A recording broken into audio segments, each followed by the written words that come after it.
എല്ലാ പ്രാർത്ഥനകളിലും പങ്കാളികളായ പതിനായിരങ്ങൾ, ഒരുപക്ഷെ എനിക്ക് വോട്ട് ചെയ്യാത്തവർ പോലും ഞാൻ ഈ സ്ഥാനത്ത് എത്തുന്നതിന് വേണ്ടി പ്രാർത്ഥിച്ചിട്ടുണ്ടെന്ന് എനിക്കറിയാം. ഞാൻ നിങ്ങളോട് പണ്ടൊരു വാക്ക് പറഞ്ഞിട്ടുണ്ട്.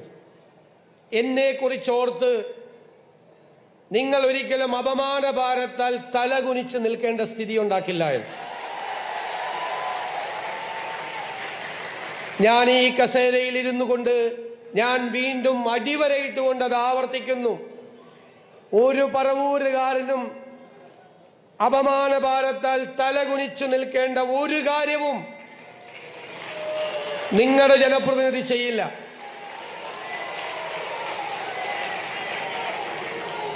കേരളത്തിൽ ബഹുമാന്യനായ ശ്രീ മോഹൻലാൽ, ഞാൻ അദ്ദേഹത്തിന്റെ പ്രസംഗത്തിന്റെ ഓരോ വരികളും ശ്രദ്ധിക്കുകയായിരുന്നു. അത് കേരളത്തിലെ മലയാളികളുടെ മുഴുവൻ പ്രതീകമായിട്ടാണ് അദ്ദേഹം സംസാരിച്ചത്. അതൊരു സ്വപ്നമാണ്. അത് കേരളത്തെക്കുറിച്ചുള്ള സ്വപ്നമാണ്.